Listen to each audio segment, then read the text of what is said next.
What is up, everybody? It's BionicTide here, coming at you with another Diablo guide for the Druid. If you've already seen my other Druid guide, good news, everybody, you're probably geared for this guide. So it's going to be using a lot of the same things, and that's because most of these endgame guides are going to build pretty much defensively.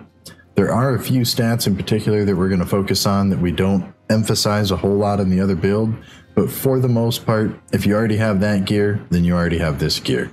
So that being said, let's jump right into it.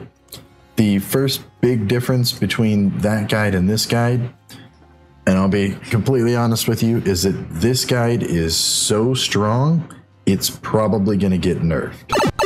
That being said, it's not as fun as the other guide. The other guide has a lot of the Storm God build, has a lot of really flashy, just tons of animations on screen, loud as all can be. Whereas this guide is more just get in, kill everything, and get out.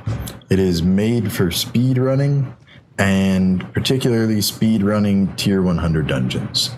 I've been able to clear tier 100 dungeons solo as early as, I think, level 77 was the earliest one. And I've been able to carry people through their tier 100 accomplishments all the way back to level 80. I was carrying level 100 players. And when I say carrying, I mean they stood at the entrance. If you want to see more of that, you can check out my Twitch at twitch.tv/BionicTide. But I will show you a little bit of the tier 100 in this guide here. As a matter of fact, let's jump straight over to there right now. What do we have here? Nightmare Portal, all kinds of fun stuff. Let's go.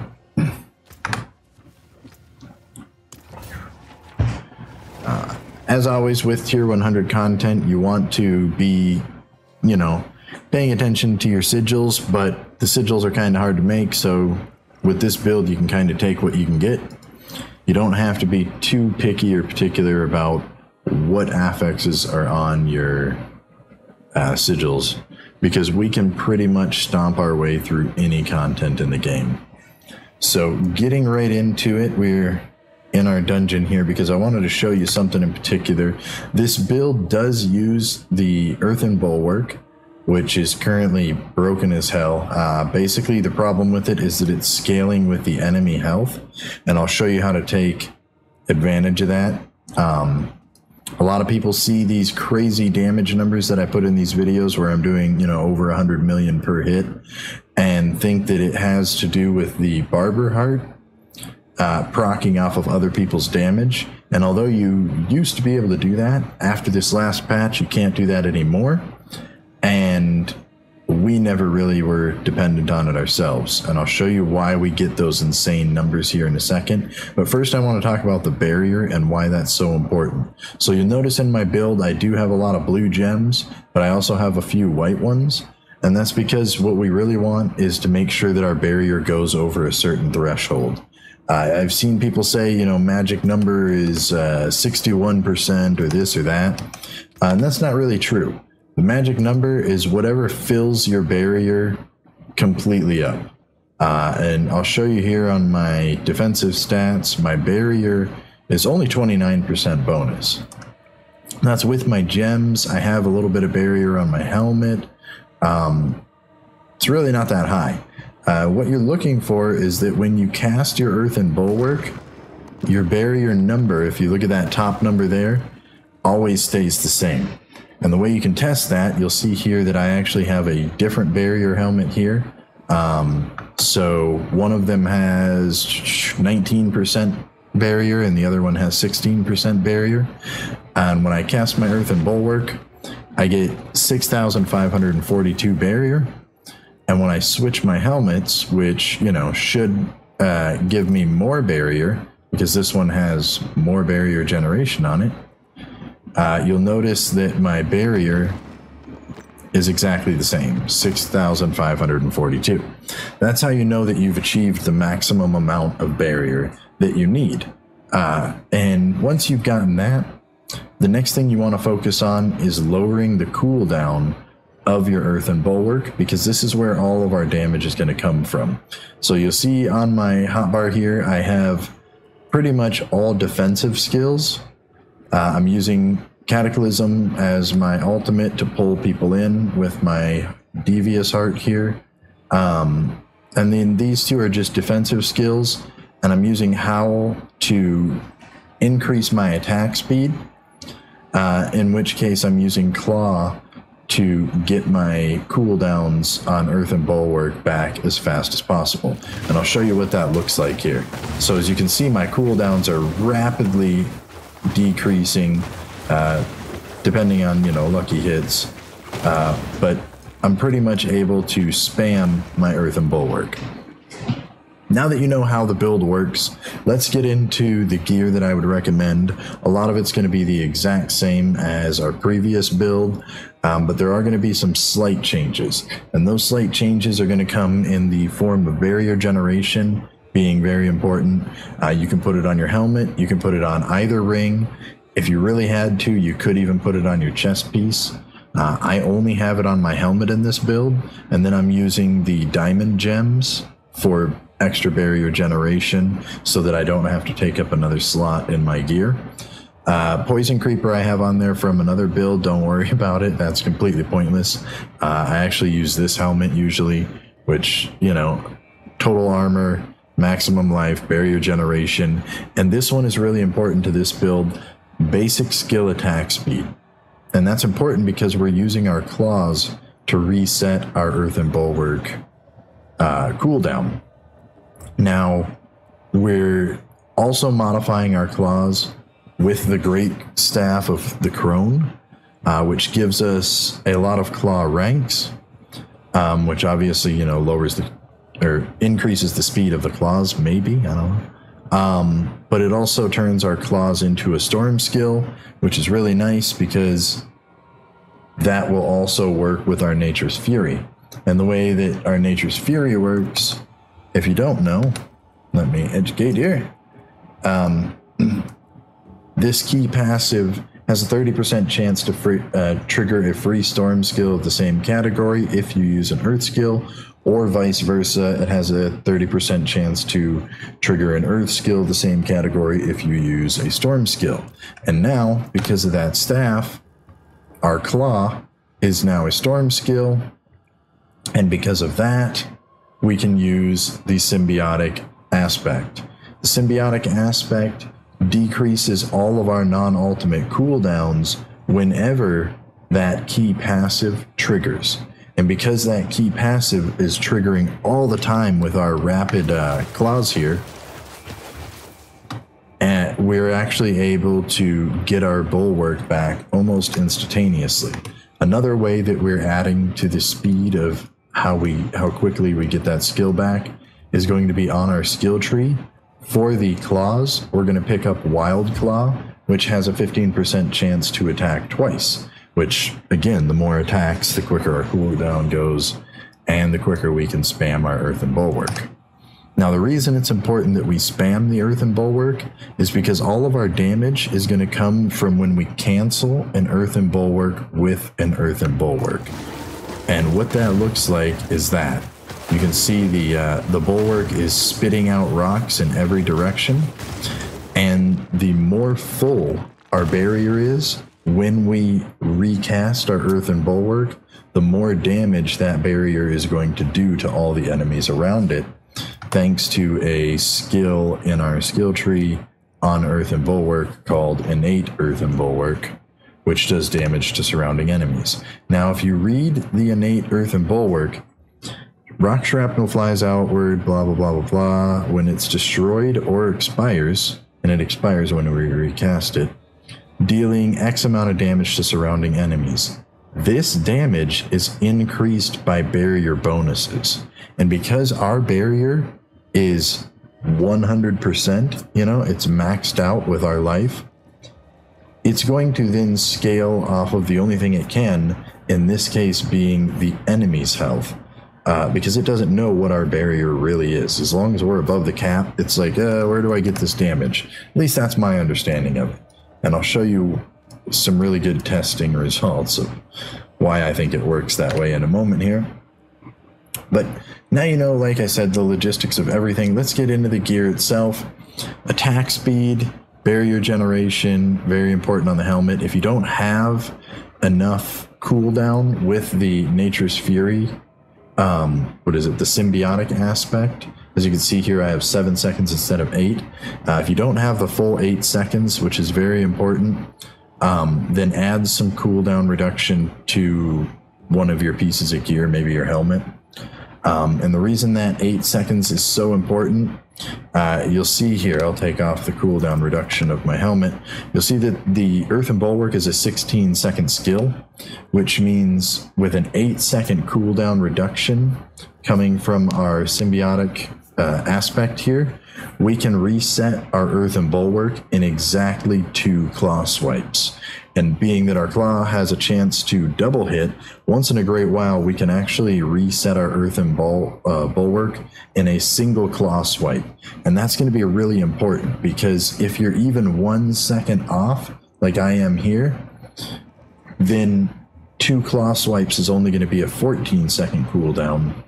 Thus, it's going to take an entire 3rd claw swipe to reset our Earthen Bulwark, literally adding like 33% or whatever the case, maybe, I don't know, mathing, 50%. One is, literally adding 50% increased time to the amount of time it takes us to reset our Earthen Bulwark. Now, it's not 100% that it's going to get reset every time we claw swipe, because it's still, on a lucky hit. But it's still pretty dang close. 30% chance for that lucky hit to proc on our key passive means it's going to happen a lot. And we want to increase the odds of that happening by having to put less claw swipes out before it does happen. So, sorry, going back into the mechanics for a 3rd time there, but it's really important that you know how that works, because we need to reset this in a single claw swipe to be maximum effective. So again, if you don't have the full 7-second symbiotic necklace, 8-second symbiotic necklace cooldown, then add a little bit of cooldown to your helmet, like I'm doing here, and you'll lower the cooldown overall. See, 14.58, pretty close. Might not be enough even. But if you can get it under 14 seconds, now you only need a 7-second, so forth and so forth. And so if you can get it under 12 seconds, you only need a 6-second on here. But I think you get the idea there. So moving right along in the gear as fast as we can now, because we've already taken up so much time. Earthen Bulwark ranks on your body armor, very important. The more you have those ranks, the lower that cooldown comes. And that's why my cooldown is so low on that to begin with. And it also increases the damage a little bit. And then as much defense as you can. I have dexterity on here just for extra crit rate. Again, all of the gear, we're just going to add as much crit damage and crit chance as we can. This storm skill cooldown is really pointless. But attack speed on the gloves and the helmet are very important. Other than that, we want pretty much all defensive. I would have all defensive if I didn't have some pieces on from another build. For our rings, we want to get the critical strike chance. I like getting some lucky hit chance just because I use it for other things. You really don't need it. You could go all crit damage and crit strike and all of those things. Vulnerable, crit strike, all going to be really good for damage. The rings, I like to go all damage. The gear, try to go all defense, basically. The Great Staff of the Crone is very important for this build. You want the Storm Strike on your claw, and you want the claw ranks. Other than that, our aspects are going to look like this. We have the, vigorous aspect on our helmet. Could put that on your legs. I'll probably swap that over to my legs at some point just because I plan on switching my helmet for a different build. But you want the damage reduction when you're in werewolf. It's going to be very nice because we're going to be on werewolf pretty much all the time. We're going to have, of course, disobedience. Always have disobedience on something. If possible, put it on your amulet, but always have it on something. It's just great armor reduction, or armor damage reduction, sorry. Then we're going to have the Crash Stone. Crash Stone adds massive damage bonus to our Earth skills when they critical strike, which will be all the time with our Earth and Bulwark. We want as much damage coming out of that thing as we can. On the legs, and like I said, I might swap these with the helmet. You're going to want to get the aspect of Might. That extra 20% damage reduction is huge. On the boots, we're going to grab movement speed. You could add a couple ranks to Earth skills when fortified. That's not a bad aspect either. But I like the movement speed because, like I said, this build is made for speedrunning content all the way up to tier 100. So movement speed, always great for content. Try to get at least 6 ranks of the claw on here. I don't remember why I made that a point, but it helps. I think it's just the attack speed bonus. Makes it instant. On here, we are going to get on our amulet, we're going to get the symbiotic. It has to be on your amulet because you want it to go up to that 8-second mark if possible. And then I just have defensive stats on here right now, but you'll notice in my bag I do have another amulet that is almost identical. And this one has ranks to my defensive skills, which in this case is actually our offensive skills because we're using Earth and Bulwark as a defensive skill. Just adds a little bit more damage in there, and that's always helpful. You know, unfortunately, your Earth and Bulwark does hit a point after so many ranks where you really can't lower the cooldown on it anymore. Even if I added more cooldown reduction to my gear, that is the lowest cooldown you can possibly get it. But I do like using this one occasionally for lower end speedrunning content, mostly because it has the movement speed on it. And then you'll notice that on the necklaces, I have a barber heart on both necklaces. And this is really important for hitting those big numbers that you'll see me doing in a minute here. You can still do that without a barbered heart, but we're going to really boost those numbers to an insane level with the barbered heart. And I'll show you why I have these 2 different amulets here. I have a 2-second barber heart on this amulet. And of course you got ranks to Envenom, which is always great on both amulets here. But the barber heart being 2 seconds on that amulet and close to 4 seconds on this amulet is for 2 different types of content. If I'm going against a lot harder mobs that take more than 2 seconds to kill, which would be like big bosses, Varshan, Lilith, or even if you're going against much higher end dungeons, like we're in a tier 100 right now, then you're going to be able to get the full 4 seconds worth of stacking that damage when you make the enemy explode. The reason I have a 2-second heart is for speedrunning. Speedrunning is awesome, and any content where you're not fighting a boss because bosses can't be staggered, that 2-second cooldown, or anything under 3 seconds really, is going to allow you to proc things like vulnerable damage within the barber heart. So if an enemy goes vulnerable, it's usually for 3 seconds or lower. During those 3 seconds, your barber heart can fully proc, collect all the damage, and explode, dealing amplified vulnerable damage to all the nearby enemies, which is huge, and it actually makes your 2-second heart even stronger than your 4-second heart in scenarios where you can make enemies vulnerable. But again, like I said, if you're fighting bosses, you can't really do that, so the 4-second heart comes in handy for that. For the rings, I'm going with the natural balance aspect, which is going to give us more damage with our Earth skills and more chance to crit when we use our Storm skills. And because we have Nature's Fury as our key passive, we're going to be bouncing those skills back and forth constantly. So both of these effects should be active all the time. And the thing to remember is our Storm skills are not just critical, getting the critical boost. Both of these boosts last for 4 seconds even after they activate. So we're getting the increased critical damage from our Earth skills, and we're getting the increased critical rate from our Storm skills, but they can apply to either one of them because they last for a total of 4 seconds after they start. So don't think you're limited to a certain type with that. And on this one, I just have the brutal heart that increases your damage reduction basically by absorbing up to 20% of your damage. It does deal a decent bit of whatever you call it, damage when you come out of a CC, like using one of your unstoppable abilities, our Bulwark in this case, to break out of a CC. It'll pop a little damage around enemies, which is cool, but it's nothing compared to the damage that we're going to do. So the main function here is just that extra damage reduction by suppressing damage, which can go up to 20%. Also very important though. It's the difference between life or death, getting one-shotted and barely surviving in some of these dungeons. For our last ring, we're going for all the same stats. Again, critical damage, vulnerable damage, any type of damage increase that you can get.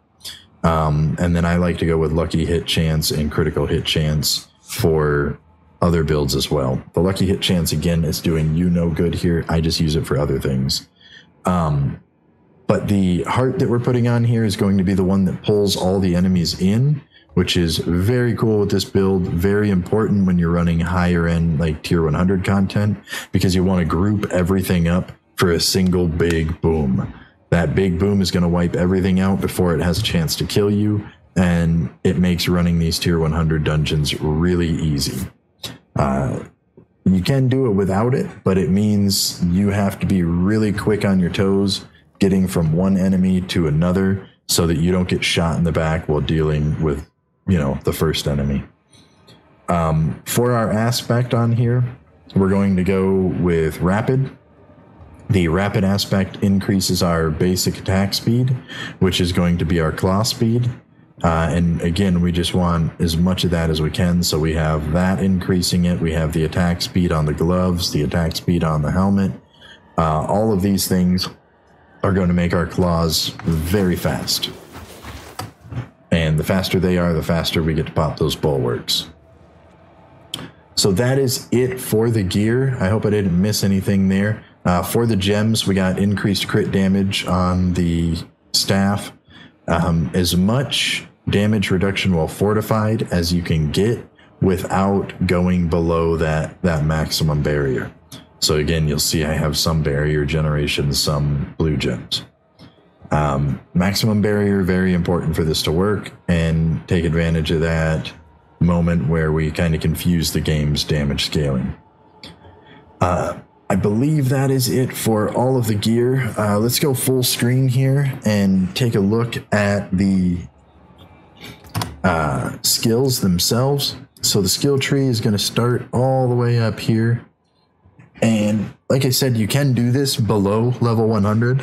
I'm still not level 100 on this character, and it will work, but the higher level you are, the better it will work, because the more barrier you can get, since it's based on your maximum health.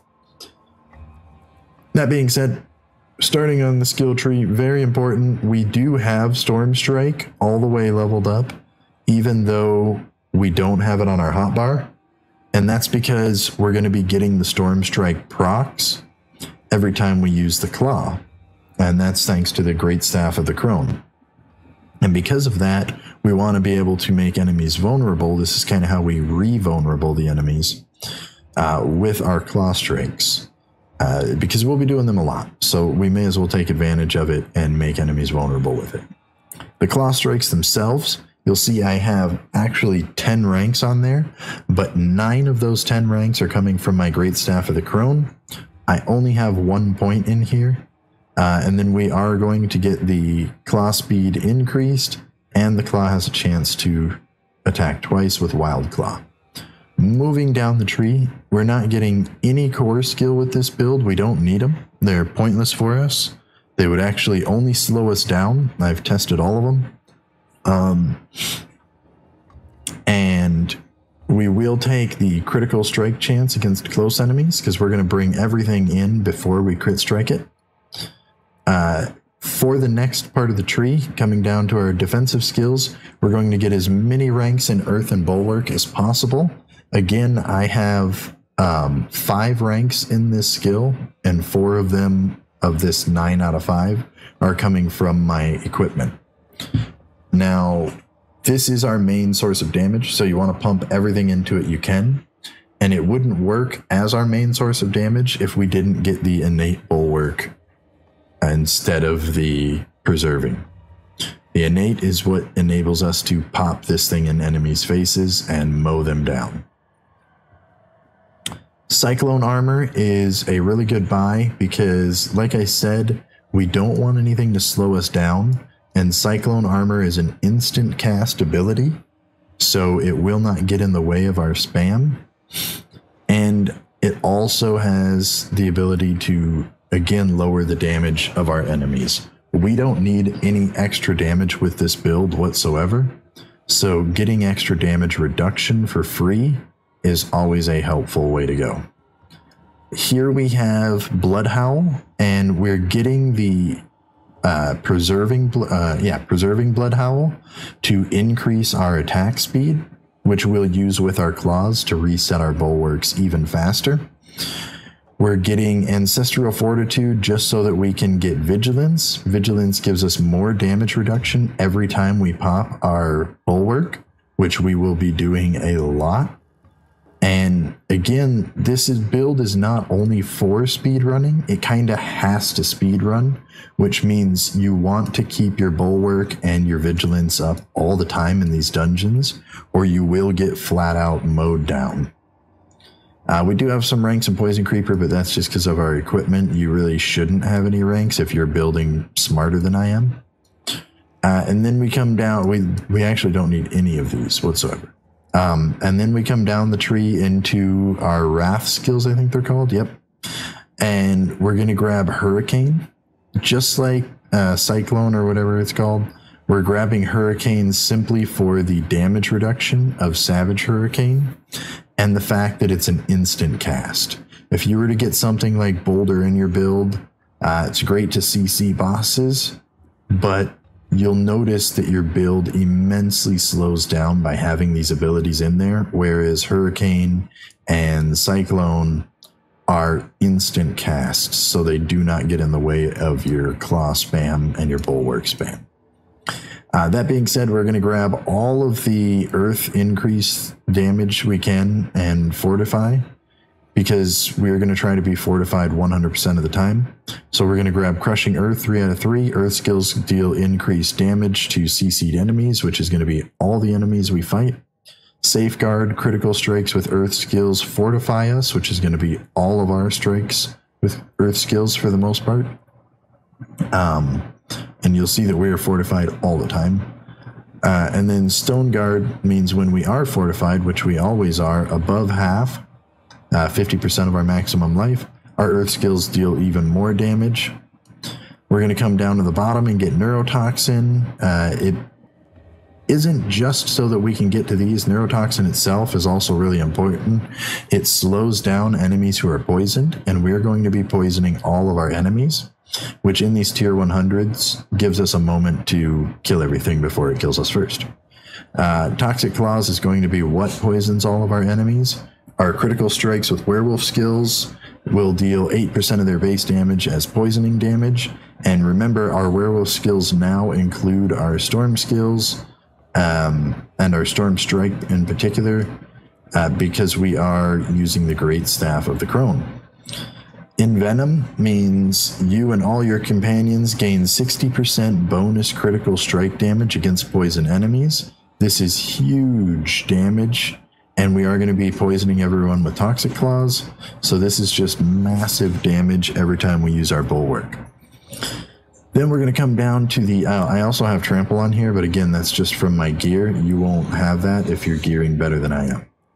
Then we're going to come down here to the final skill tree, and we're going to get Cataclysm. Now, you can run Petrify for bosses and whatnot if you really want to swap. I do swap sometimes, but again, you only need the 2 points in it, so you'll directly unlearn this and learn this.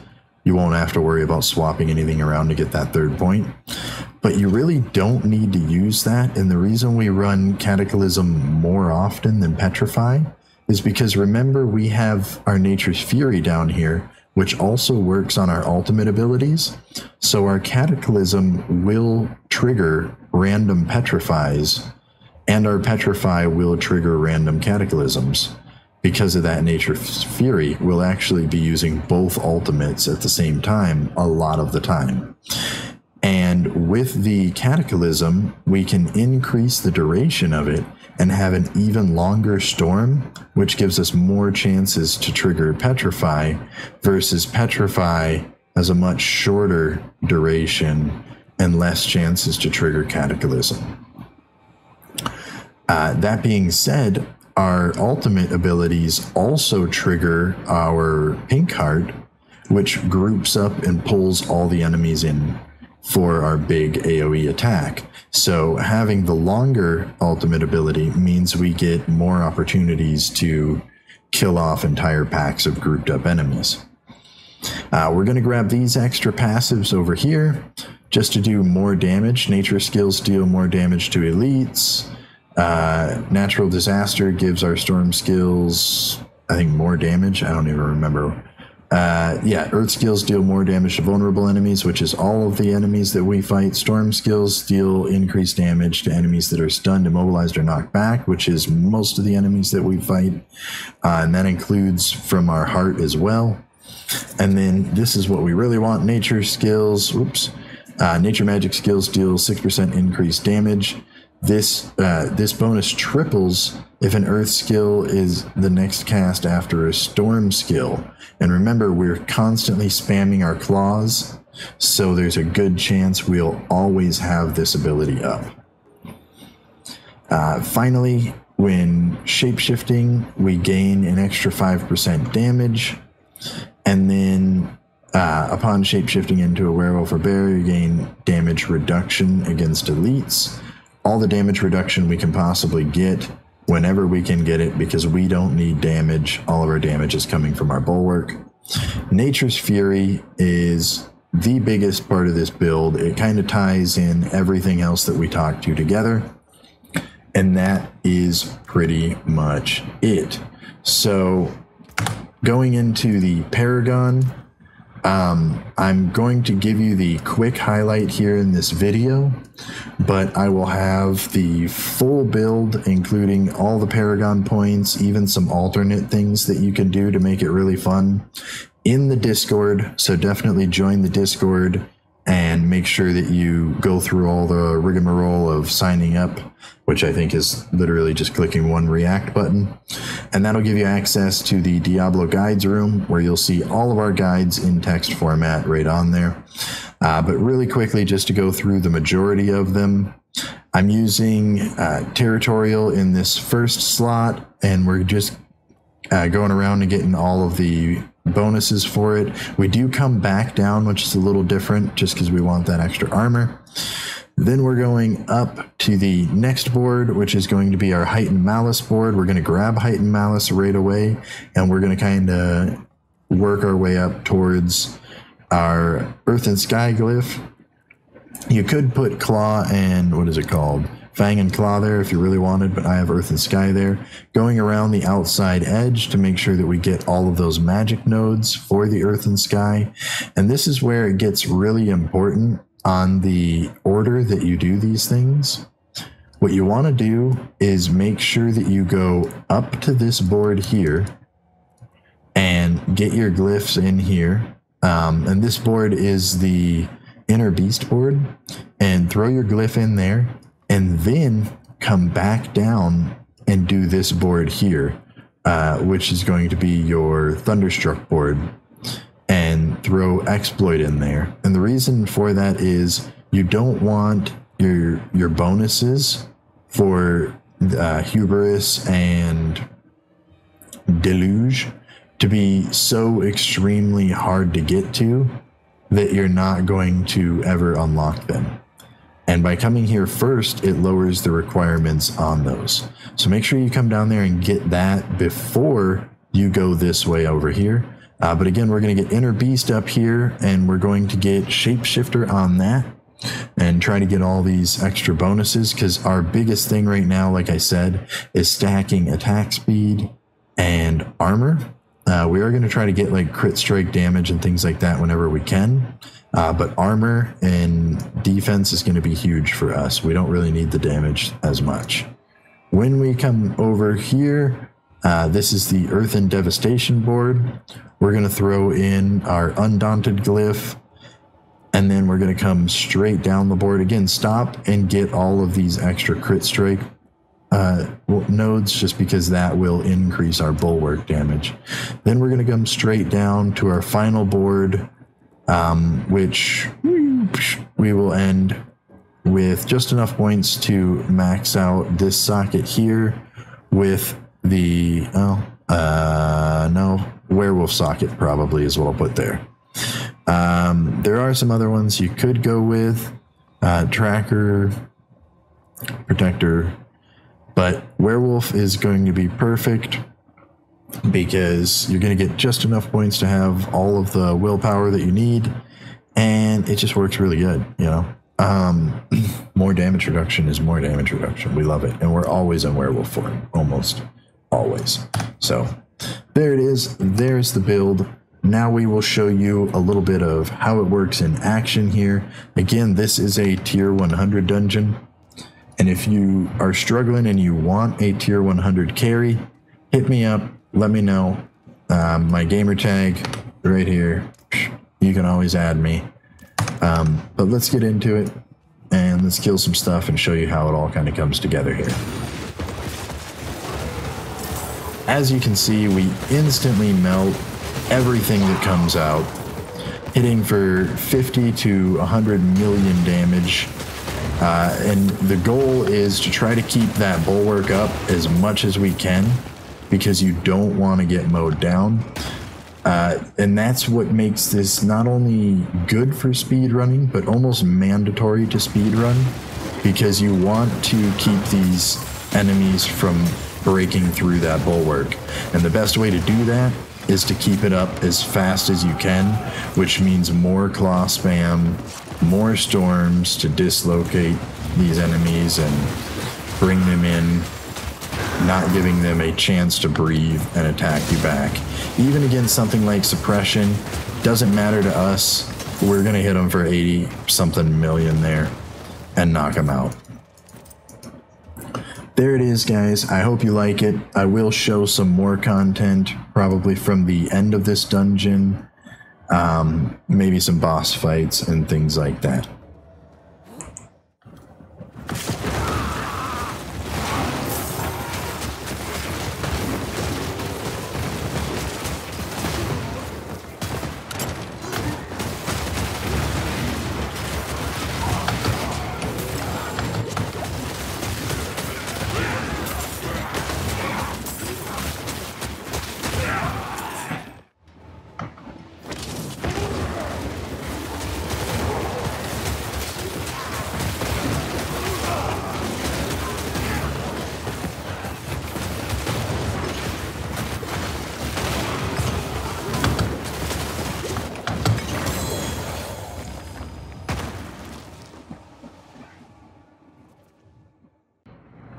Well, guys, that pretty much wraps it up for the build.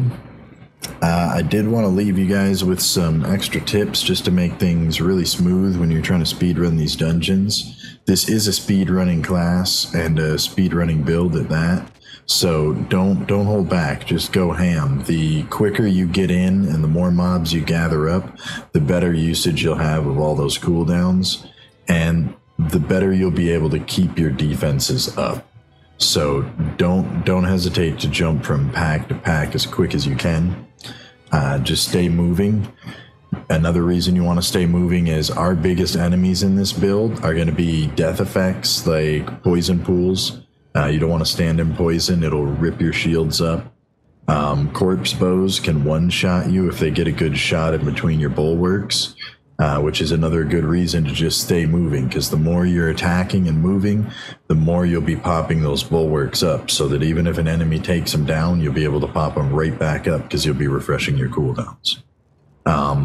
If you do need to cure poison for any reason, remember that your bulwark gives you a barrier, and you can use that barrier to get through the poison, and you can reset your bulwark by spamming your claws.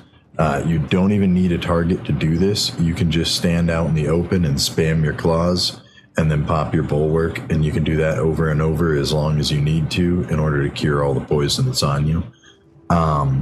You can use line of sight. You can always run around a corner and start doing that if you need to get rid of some poison or something, or if you just need to get your Bulwark back up before you go back into combat. But it typically is better to just stay in combat, because hitting multiple enemies means you'll get multiple refresh ticks, and you'll be able to keep that Bulwark up like nonstop. I'm not using potions in any of these clips, but there's no reason you shouldn't. Don't be dumb like me. Just use whatever potions you can. You get the XP boost, and you make your life a lot easier. There really isn't any dungeons we need to avoid other than maybe Death Pulse, because in that instance, we become our own worst enemy. The quicker we're killing enemies, the more AoE we're giving ourselves to have to navigate. So you can kill yourself really quickly with that, just because you're killing everything else so fast. Bring a friend into your dungeons. There's no reason to do them solo. You can carry with this build. So even if you have a low level friend that just wants to hang out by the entrance, you'll see in a couple of my clips I did that. If you find a good sigil, you can use your friend to reset that sigil. Or if you're really going for whatever reason a sigil that you're not very good at, maybe you just want to practice, you can still use him to reset that dungeon if you fail. So it's really good to have someone there. But just have fun, guys. Thanks for hanging out. You know, the thing that makes this channel great is you guys. So if you have any other content you want to see, definitely let me know in the comments. Otherwise, I think the only thing left is to montage this sweet, sweet sticky damage.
So yeah, I really appreciate you guys hanging out.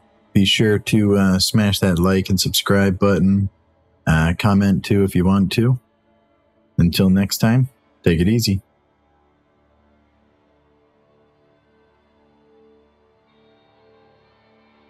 You still here, huh? You lost? Oh, I know. You're looking for the website because you wanted some artwork. It's right up at the very top of the page there. No, that wasn't it. Maybe you're looking for the Twitch website. Okay, it's going to be over on the right. The video might have popped up by now, so you might have to rewind. That wasn't it either. Listen, I'm not really sure how to help you. Why don't you join the Discord, rewind the video, and you'll see it right behind the pop-up.